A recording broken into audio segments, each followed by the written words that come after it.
सीधे लखनऊ से सपा कार्यालय का रुख करेंगे। आज कांग्रेस से इस्तीफा दे चुकी अनु टंडन सपा में शामिल हो रही हैं। तस्वीरें देखिए।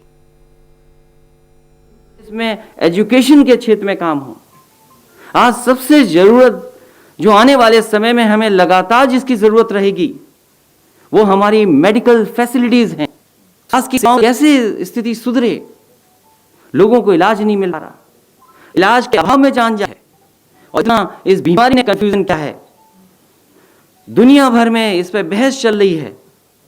लेकिन जिस तरीके से हम लोगों को, आम लोगों को, सभी प्रदेश के और देश के नागरिकों को भारतीय जनता पार्टी ने ऐसे ही छोड़ दिया। और अब तो इस बीमारी का प्रकोप बढ़ता चला जा रहा है। जहां से चली थी बीमारी, सुनने में आ रहा, अखबारों में पढ़ने का मौका मिल रहा है, वो वहां पर और फैल रही है। वहां पहले फैली थी, तब हमारे बीच में आई थी। अगर दोबारा लॉकडाउन होगा और कहीं हमारे जो बहुत जागरूक लोग हैं, बहुत समझदार लोग हैं, वो बस चुटकी बजा करके लॉकडाउन कर देते हैं। अगर कहीं ऐसा हुआ तो सोचो हमारे पेट का क्या होगा, रोजगार का क्या होगा। इसलिए बड़े सवाल हैं। इन सब बड़े सवालों का जवाब ढूंढते ढूंढते हम अच्छे लोगों को जोड़ते रहेंगे। मुझे खुशी है इस बात की कि आज पूर्व सांसद अनु टंडन जी हमारे साथ हैं। उनके बहुत सारे सहयोगी साथी साथ हैं, आए हैं। एक कई संख्या इसमें नहीं बैठा सकते थे, बगल के हॉल में सब बैठे हैं। मैं उन सब का एक एक साथी का स्वागत करता हूं, बहुत बहुत बधाई देता हूं।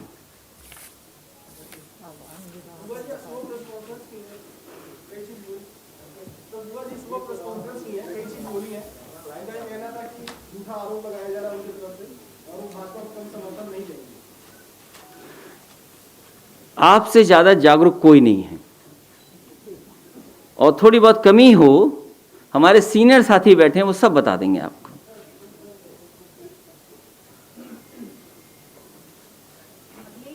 आज मायावती जी ने जिस तरीके से ये कहा कि समाजवादी पार्टी को, क्योंकि वो एंटी दलित माइंडसेट रखते हैं, समाजवादी पार्टी को हराने के लिए हम बीजेपी के साथ जाएंगे। दोबारा जिस तरीके से आज उन्होंने इस बात को कहा, आप किस तरीके से देखते हैं आज के? मैं जिस समय समझौता किया और समझौते से पहले भी समाजवादियों ने, चाहे नेताजी और उससे पूर्व में जितने भी हमारे समाजवादी नेता रहे, और याद कीजिए मैं पूरे चुनाव में ये बोलता था कि हमारे जो साइकिल के दो पहिए हैं, ये पहिए तभी मजबूत दिखाई देंगे जब डॉक्टर भीमराव अम्बेडकर जी की विचारधारा और डॉक्टर राम मनोहर लोहिया जी की विचारधारा दोनों मिलकर काम करेंगी। और मुझे कुछ भी छोड़ना पड़ा था, मैं उन बातों को दोबारा नहीं दोहराना चाहता हूं। मैंने साथ लिया और मेरा मकसद था कि भारतीय जनता पार्टी को रोक लें। और मुझे खुशी है इस बात की, पूरे देश में अगर किसी ने भारतीय जनता पार्टी को रोकने का काम किया तो उत्तर प्रदेश में कम से कम हम लोगों ने सीटें छीन ली। इसलिए वो गठबंधन जरूरी था। और हम किसी के खिलाफ नहीं हैं, हम सबको साथ लेकर के चलना चाहते हैं, चाहे वो समाज का कोई वर्ग हो। और जब तक हम जोड़ेंगे नहीं, तब तक भारतीय जनता पार्टी का कैसे मुकाबला करेंगे। और जो लोग ये सोचते हैं कि भारतीय जनता पार्टी को हराने के लिए वही ताकतवर हैं, तो संख्या बल भी जानते हैं आप। अभी तो चुनाव विधानसभा का आना है, एमएलसी का चुनाव तो आएगा सो आएगा। ऐसी क्या बात है कि वो एमएलसी समाजवादी पार्टी को हराना चाहते हैं, बीजेपी भी हराना चाहती है, बहुजन समाज पार्टी भी हराना चाहती है। ये राजनीति मुझे समझ में नहीं आ रही। इसीलिए मैं ये बात दोबारा कह रहा हूं कि समाजवादी पार्टी हार जाए ये बीजेपी चाहती है, समाजवादी पार्टी हार जाए ये बीएसपी चाहती है।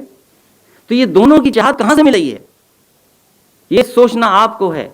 और जितना भारतीय जनता पार्टी ने नुकसान किया है दलित और पिछड़ों का, इतना नुकसान कभी नहीं हुआ होगा, और अगड़ों का भी। सोचो क्या नहीं बिक गया। जब सरकार के हाथ से सब कुछ छिन जाएगा तो संविधान ने जो हमें अधिकार दिए, बाबा भीमराव अंबेडकर जी ने जो हमें अधिकार दिए हैं, जो हमें सम्मान देने का काम किया, वो कैसे दे पाएंगे हम? कभी सोचो इस बात के लिए। अब तो हवाई जहाज बिका है, एयरपोर्ट बिके हैं, आगे और क्या ना बिक जाए। कोविड के बाद तो न जाने क्या क्या बिकेगा।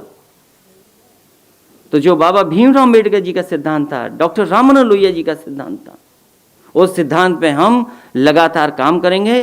दलित, पिछड़े और रगड़े सब लोगों को साथ लेकर के आगे बढ़ने का काम साइकिल और समाजवादी पार्टी करेगी।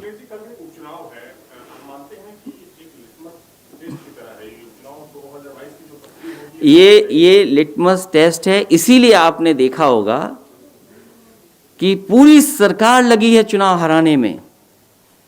सरकार की जितनी भी मशीनरी है, कोटेदारों से कह रहे हैं, अरे कोटेदारों को कोटा बांटने दो। कोटेदारों से कहा जा रहा है कि 100 वोट दे दीजिए, दिलवाइए हमें 200 वोट। प्रधानों को कहा जा रहा है। तो ये तो पुराना तरीका है। लेकिन मुझे खुशी इस बात की कि पूरे प्रदेश की जनता इंतजार कर रही है कि कब भारतीय जनता पार्टी को सबक सिखाने का मौका मिले। ये 7 जो विधानसभाएं हैं, ऐसा सबक सिखाएगी जनता। आप देखिएगा जब परिणाम आएगा। अनुषी, आप एक लंबे समय तक कांग्रेस में रही हैं, महिला है, एक लोकप्रिय नेता है। उरई में का जो जिलाध्यक्ष था कांग्रेस का, वो छेड़खानी के मामले में गिरफ्तार हुआ है। प्रियंका गांधी हर महिला मुद्दे पर मुखर होती रही है, लेकिन इस मुद्दे को लेकर उन्होंने कुछ नहीं बोला है। ये दोहरा रवैया जो है महिलाओं को लेकर, इसको कितना सही मानती है?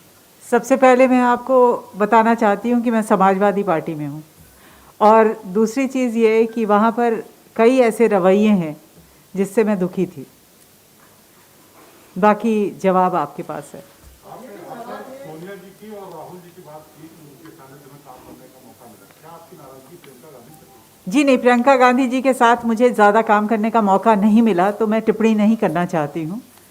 प्रियंका गांधी जी अभी आई हैं और राजनीतिक तौर पे वो अभी उन्होंने कमान संभाली है, लेकिन उन्होंने जो संगठन तैयार किया है उनको शायद बरगलाया गया हो या जो भी वजह हो, लेकिन यहाँ उत्तर प्रदेश का संगठन किसी लायक का नहीं है जो अपनी जनता के लिए कुछ आगे हम भविष्य देख सके। अरे तुम क्या कर रहे हो भाई? ऐसा है कि आप, अरे तुम्हें सवाल पूछना चाहिए बीजेपी से के लिए, वो नहीं पूछ रहे हो। नहीं पूछने दीजिए।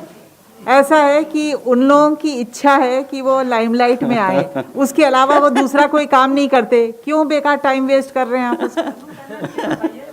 अच्छा देखिए, ये देखिए, आप लोग बहुत समझदार हैं, जागरूक हैं। आपको सरकार का पूछना चाहिए। ये जो सरकार है क्या कह रही है, भाषा मैं इस्तेमाल नहीं करना चाहता। आप बताओ बेटी कहाँ सुरक्षित है? जो सुप्रीम कोर्ट के उस समय जज थे, उन्होंने तारीफ की थी 1090 की। कल मैं 1090 के बगल में से निकल रहा था तो 1090 बंद कर दी, एक नई झोपड़ी लगा दी है, 2 मंजिला झोपड़ी। देखिए आपने, तो क्या उससे रोकेंगे आप? One of the best scheme थी वो कि 1090 से बहुत सारी हमारी बहनों की, बहुत सारी हमारी माताओं की मदद हो रही थी। और मैं तो आपसे कहूँगा एक बार डेटा देखिए आप उसका, जो हमारी सरकार में 8 लाख बहनों की मदद हुई थी। तो वो तो कर नहीं पा रहे हैं, और जहाँ मुख्यमंत्री जी जाते हैं वहीं हत्या हो जाती है। वो लोग कल गए थे, हत्या हुई कि नहीं हुई? बगल में लोगों ने एक मजदूर को मार दिया। जब मुख्यमंत्री जी गोरखपुर जाते हैं, बताओ हत्या होती है कि नहीं होती है? मैंने आपसे कहा अगर मुझे गैर कानूनी कोई चीज ढूंढनी पड़े, किसी की भी गैर कानूनी निकाल लोगे क्या? नहीं जेल में हैं लोग? क्या आजम खान साहब अगर सरकार होती तो दूसरे लोग जेल में होते कि नहीं होते? आप फर्जी बना दे रहे हैं, आपका अधिकारी, आपके सब कुछ लाओ, जिसके चाहो कहो वो कर देती है सरकार। क्या नहीं किया सरकार ने? तो सरकार ऐसी है। मैं जानता हूं सरकार क्या चाहती है। सरकार विकास पे नहीं चाहती बहस। सरकार किसान की आय दोगुनी कब होगी उस पर बात नहीं करना चाहती। कभी हमने सपना देखा था कि गाजीपुर में मंडी बनेगी, सुल्तानपुर में मंडी बनेगी, आजमगढ़ में मंडी बनेगी। क्या ये लंबी लंबी बात करने वाले लोग क्या मंडी के लिए जमीन ली है? कहते थे एक्सप्रेसवे सस्ता बनाएंगे। कौन नहीं चाहता कि आपने अपने लोगों को खुश करने के लिए एक्सप्रेसवे का टेंडर में बदले और स्पेसिफिकेशंस बदले?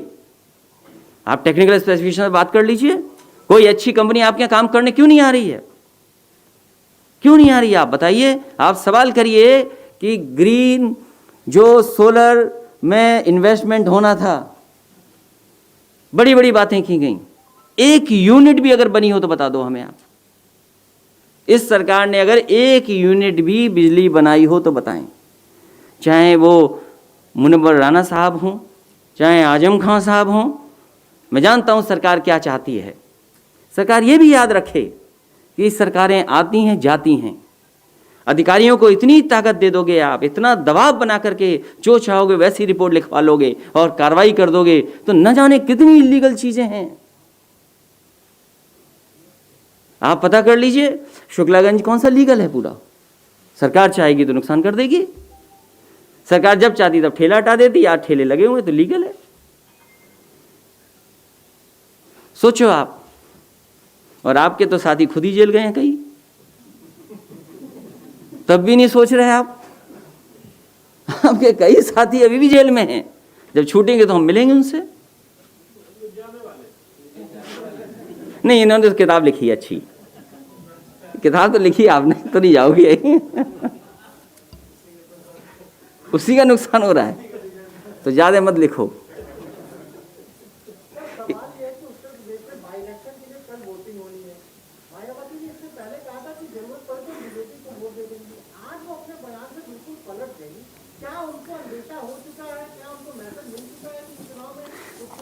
देखिए, बीजेपी हारने जा रही है, भारतीय जनता पार्टी से जनता की नाराजगी है। किसी सवाल का जवाब भारतीय जनता पार्टी के पास नहीं है। इसलिए उत्तर प्रदेश को, देश को भारतीय जनता पार्टी से बचाना है।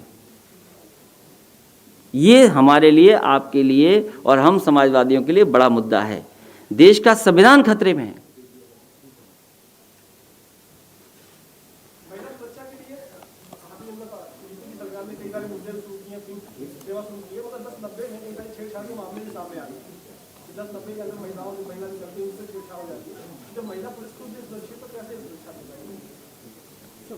इसके लिए सरकार को जिम्मेदारी निभानी पड़ेगी और कहीं न कहीं जो पहले से व्यवस्था है उसको और अच्छा बनाएंगे तो मैं समझता हूं महिलाओं की सुरक्षा और बढ़ेगी।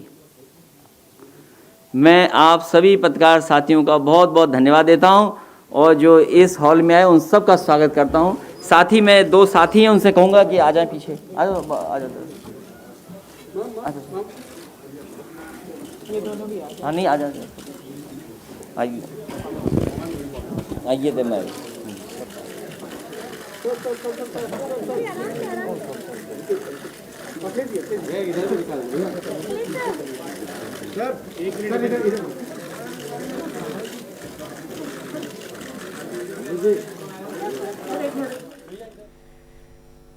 तो अखिलेश यादव को सुना आपने। दरअसल पूर्व सांसद अनु टंडन कांग्रेस से इस्तीफा देकर आज सपा में शामिल हुई हैं और उसी के लिए ये प्रेस कॉन्फ्रेंस रखी गई थी। इस प्रेस कॉन्फ्रेंस में अखिलेश यादव ने बीजेपी पर जमकर निशाना साधा है।